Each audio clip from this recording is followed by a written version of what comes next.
ordinary. Del, our childhood involved hiding from the rent collector behind a sofa that was technically also being repossessed. Details, details. Del waved a hand dismissively. And then, as you know, one day I discovered an historic and almost priceless artifact. A watch. A Harrison Lesser watch. Found it in the back of a garage. It was like a sign from the gods of commerce. Chapter 3, The Golden Age. For a brief, shimmering moment in the mid-90s, the Trotters had been kings. The novel of their lives had transitioned from a gritty social drama to a glossy jet-set thriller. Anyway, Del continued, his eyes glazing over with the memory of pure, unadulterated wealth. At first, we didn't know what to do with it. We thought about donating it to the British Museum as a national treasure. We really did. We felt a sense of duty to the crown. We thought about it for exactly 3 seconds, Rodney corrected. And then we decided to flog it. Del grinned. 6.5 million quid, Justin. Can you imagine that? 6.5 million of the Queen's finest nuggets. We divvied the dosh up. Made sure our Uncle Albert got a nice little drink, bless his old seafaring soul, and we thought of others. We donated to charity. Enormously, of course. We bought a round of drinks for the whole Mag's Head, Rodney whispered. That was our charity work.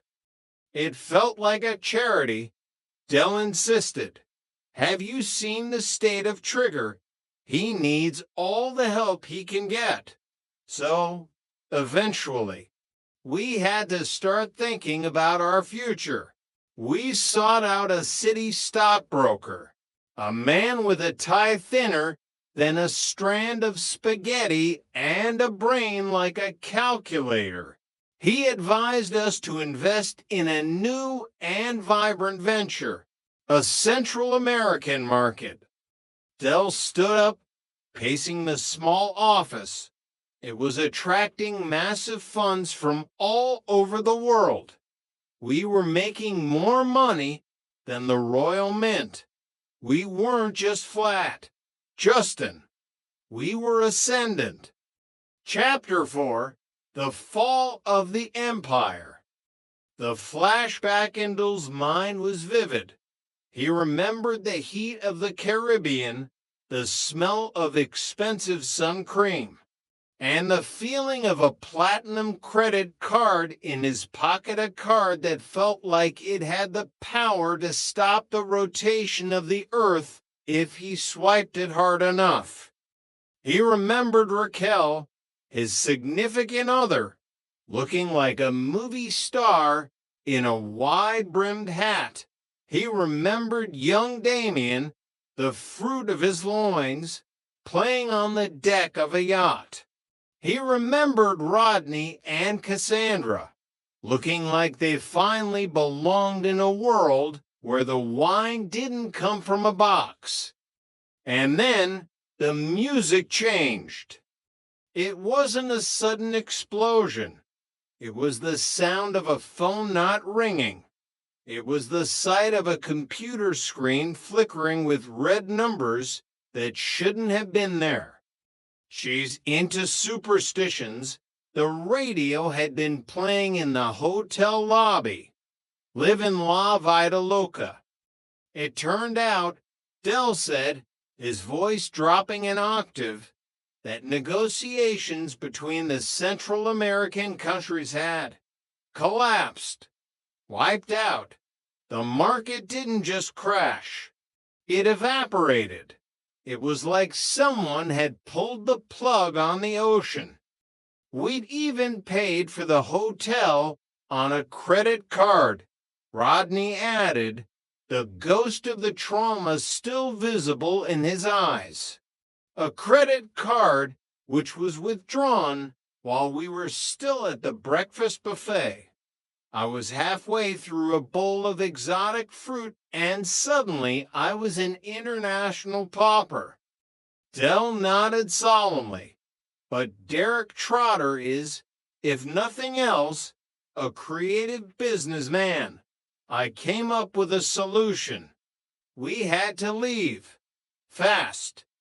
We ran, Rodney said. We literally ran for the airport while the concierge was still looking for the bill. Chapter 5. The Financial Wilderness. The return to the UK was not met with a ticker-tape parade. The news of the Trotter collapse had traveled faster than a Peckham rumor. How long did it take for the news to hit the UK? Justin asked, scribbling notes furiously. About as long as it took for someone to push a button on the internet. Dell sighed.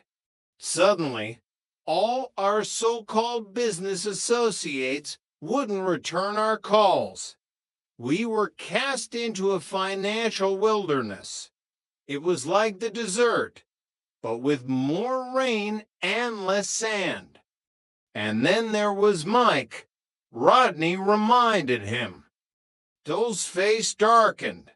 Mike Fisher, the landlord of the Nag's Head, a man who had seen the Trotters as his ticket out of the pub trade. Mike invested his life savings in our venture, Dell explained. He actually remortgaged the pub. He's in prison now, awaiting trial.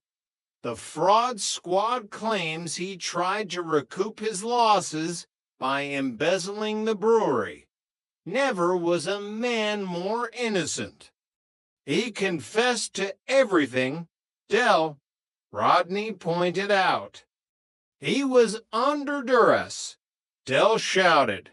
The pressure of the brewing industry is immense. The narrative shifted to the waiting room of the court. The atmosphere was thick with the smell of cheap coffee and the nervous sweat of Peckham's finest. Denzel was pacing, wearing the marble floor down. Uncle Albert was sitting there, looking like a weary old owl. Trigger was.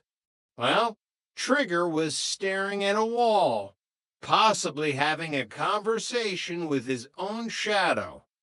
Trig, if I go in there and tell the truth, Denzel had said, Dell and Rodney are going to be spending the next 5 years sharpening Jeffrey Archer's pencils. I'm going to tell them I hear voices, Trigger had replied, with the terrifying sincerity of the truly confused. Chapter 6. The Wrong Side of the Grave. The funeral of Uncle Albert should have been a moment of dignified sorrow. Instead, it was a master class in Trotter-esque absurdity. The family stood in the biting cold of a coastal cemetery. Dell was genuinely heartbroken. Albert had been their anchor, the man who had survived the Battle of the Baltic only to be nearly killed by Dell's cooking. I feel bad, Dell whispered to Rodney as they stood by the grave, leaving him here on his own while we were off globe-trotting. We should have taken him to Barbados. He didn't have a passport, Dell, Rodney reminded him.